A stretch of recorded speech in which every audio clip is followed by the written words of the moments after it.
Yes, guys, we're going to be speaking about 10 lessons that we wish we learned sooner that would have saved us so much time about getting in shape. So yeah, this is coming from I guess two online coaches. I've been coaching for around like 9 years. How long you been doing? 8. Yeah, I've been absolute fat mess. So I've been on both sides of the coin. Been super skinny, super fat mess, good shape, bad shape, all that sort of thing.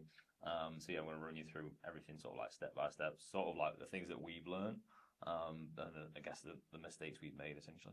First one is it is simple, but it's not easy. And that's something you'll see on social media quite a lot because the actual process of getting in shape, building muscle, dropping body fat, that's the easy part. But the main thing that people struggle with is putting the hard work in. And when life happens to you, actually sticking to a routine, following a plan, and even knowing what to do in a situation. Yeah, I think like the knowledge of it is never an issue. Do you know what I mean? I think like obviously we've been doing this job for obviously a long time, getting people in shape, helping people to get pain, helping people get in better shape, however you want to phrase it.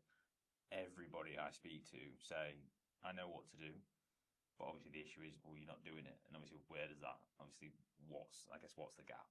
Obviously, it's sticking to something like long term because people can get in half decent shape. Let's say they're consistent with things for 8 weeks, but it's looking at the right 16 weeks, 24 weeks, like, do you know what I mean? Up to a year, whereas you're getting long lasting results. And obviously, that's where, for example, people have that yo yo effect where they'll get in a bit good shape for holiday, something like that. They'll go off track, and obviously when they come back, they struggle to get back on it. So it's that endless cycle of obviously that stop start essentially. Number two would be you are just naturally gonna have to sacrifice certain things. So you'll see a lot of coaches online that say, oh, you can get in shape with I don't know with eating what you want or anything like that. You can still go out, obviously get pissed, do this, do that, and still get in the best shape possible to a certain extent, but it's going to take you like double, triple the time.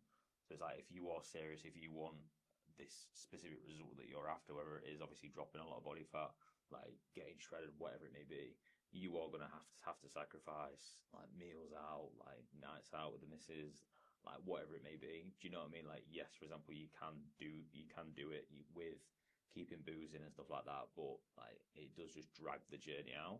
And I think, like I said, the longer you drag it out, the less likely you are to actually follow through with it because it's that delayed gratification and not a lot. Well, people just aren't patient. So I think if you can get the actual phase that you're in boxed off as quickly as possible, you're much more likely to actually get the result and then obviously keep it and be consistent with it going forward.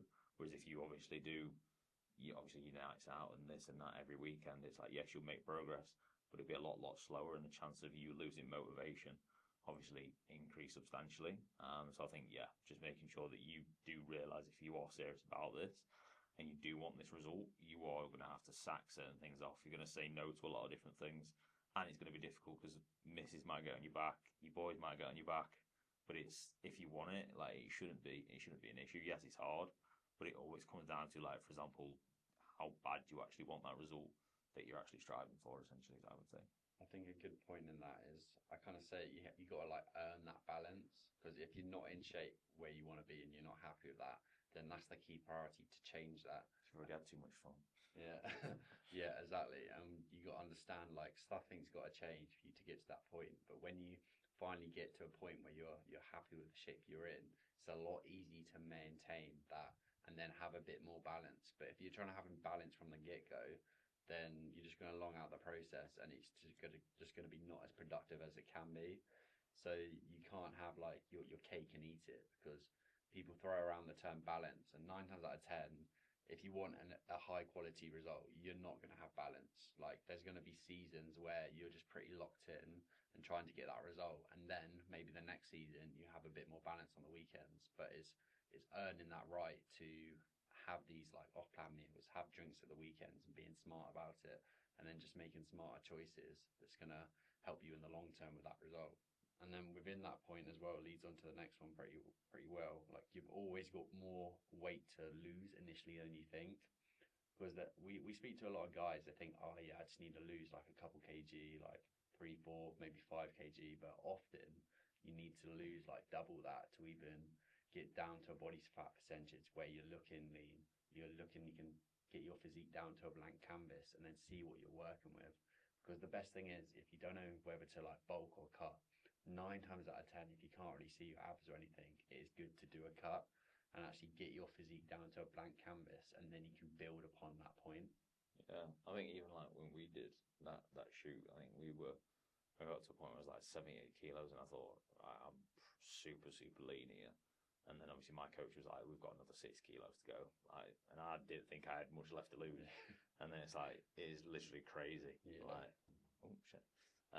Yeah, it's crazy like how much like you actually think you actually need to lose, and then how much you've got left to actually get back down to that blank canvas that James was speaking about. I don't know what number I'm 4, 3, 4. Got lost count. Yeah. There's a big difference between like exercising and actually training.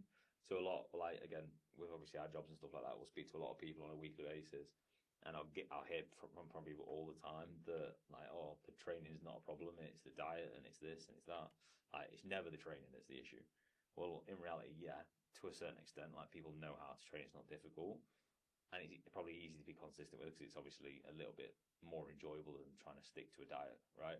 But what I see every single day in the gym is people do whatever exercise they're doing, and they just jump off the machine like they're fresh as a daisy, like they've not done anything. And it's like, right, if you want to build muscle, drop body fat, all that, you need to essentially, and it sounds quite horrible, but it's like you need to cause as much demand and stress and like, yeah, much demand and stress on your body as humanly possible to get as much growth as humanly possible in the shortest amount of time. Because like your body is like very stubborn. It's comfortable. It wants to stay exactly where you are, which is obviously exactly what you're not happy with.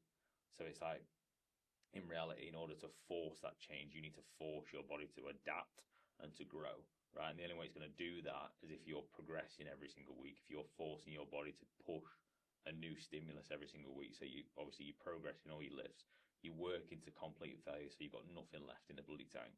Whereas obviously, if you're just obviously going on whatever, let's say you're on a bench press and then you just, I don't know, you do 10 reps and then you just hop off it like it's nothing.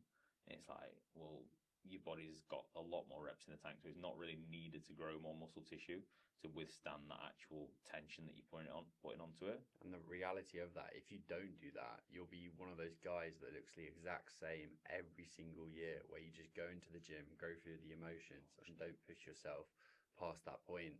And that happens all the time because so many people that we speak to, they just train like snowflakes. Like they go into the gym, and then, like Josh said, they're just not pushing themselves to a point, and your body is very kind of wants to stay in that comfortable position. And if you do really want to grow and build muscle and look great, you got to push yourself to the extremes and actually train like a madman, because that's what's going to build the long-term results over time. This is a bit of a boring one, but focusing on the basics and like consistency and just being like consistent with them. So in regards of the basics, we're talking your nutrition, your sleep, your training, your habits, because those 4 pillars, they're what's going to get you a result of looking great, because your habits basically make up everything. Like that 1 hour in the gym is obviously a big pivotal hour, but the other 23 hours of the day, that's what's going to make or break you. Like, what are your nutritional habits? How many hours of sleep you get in a week? What's your diet like? Are you eating enough protein? These simple things are the lowest hanging fruits that's going to get you from A to B. I mean, it is, like you said, it is a boring topic to speak about, but like sleep is literally the cornerstone of everything. So it's like, if you're not getting as much sleep as you need, you're not getting as good quality sleep as what you need, it's like you are not going to be able to recover as much as possible. So let's say, for example, you're training, I don't know, 3 to 4 times a week. It's like, and obviously what we're saying there about you need to be working to complete failure in every single exercise. It's going to take you a while to recover. You're going to obviously be aching that night, aching in the next morning, aching probably the morning after that. So it's like you need to be doing everything that you should be doing on another 23 hours a day outside of the gym. So what I always say to clients is to get as much bang for your buck out of that particular session, because you can only train as hard as you can recover. So it's like, if you're not focusing on that, if you're not doing them things, it's not going to only affect, obviously, your progress in the gym, but it's also going to obviously affect, like, the just progression in your life, obviously with your family, with your kids, with, for example, like at work. Do you know what I mean? You're going to be obviously more sluggish. You're going to have more brain fog. You're going to be just slower doing your actual work.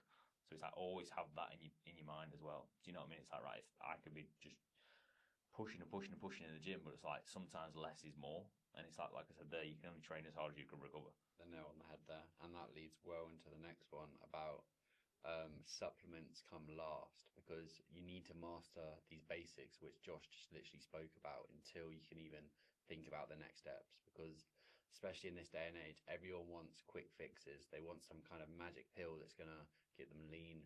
They want this next level like fat loss tea or some kind of hack, because they don't want to do the work. Doing the work is hard, and as humans you want to make it as convenient and as quick as possible, but in reality that's not going to get you a long lasting result. So 9 times out of 10, most supplements, they're just pure marketing, and you just want to make sure you nail the basics in terms of like what we said earlier with the sleep, the training, the nutrition, the recovery. Until you've got all those variables nailed, then you shouldn't even be thinking about supplements, because that's just the next stage, and you haven't kind of earned the ranks to even get to that point. So you want to be able to just save your money, focus on the basics, get consistent at them, become a master at the basics, and then you can move on to supplements. Yeah, just while we're on, I mean, supplements point, like they are literally, that's what it is. They are supplements. So many people just think you need them, and in reality, I mean, I don't know, would you class protein powder as a supplement? Like, I would class that as more like a meal replacement. Yeah, it's more like convenience. Yeah, like I would have that. That would be a staple if you if your stomach can handle it. If you're happy to have it, and then like creatine and like an electrolyte basically. So it's like water's just simply not enough to actually hydrate you. If you need to replenish the salts with obviously what your body's losing when obviously you sweat and stuff like that. And again, linking to recovery, if you're doing like saunas and stuff, again you need to double up on them electrolytes. Or like I said, you are going to be feeling a little bit more fatigue a little bit quicker. So last one really is, again, it probably links obviously more of from a career standpoint, is what being in shape does for your brand.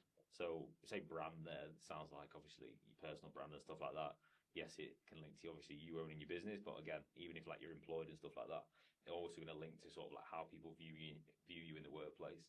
So like I was saying at the start of this video, like when I was snotting absolutely everywhere, when I was like out of shape and stuff like that, I just naturally sensed that people didn't respect me as much. People didn't really like take much notice of me or anything like that. Or like when I was speaking, sometimes they'd obviously pick up the phone and just, do you know what I mean, ignore me sometimes. Don't blame them. Yeah. But like obviously now you're obviously in shape. You even and again, anybody even watching this, like the two people that are watching it, when you see somebody that's in shape, you just naturally associate them with like hard work. As a guy, like looks matter, appearance matters. Even some guys think it's just for women. It's not, because it just demands more respect from yourself. It's kind of your own self-respect as well. Don't get it twisted about just getting in shape can do wonders for your life and kind of open up opportunities, help you with your career, help you with your mindset, just the way you feel, your confidence. It's literally just a snowball effect. So that's why we're always going to be passionate and push anyone we know to get in shape, because it can just benefit you and like every way possible, basically. Yeah.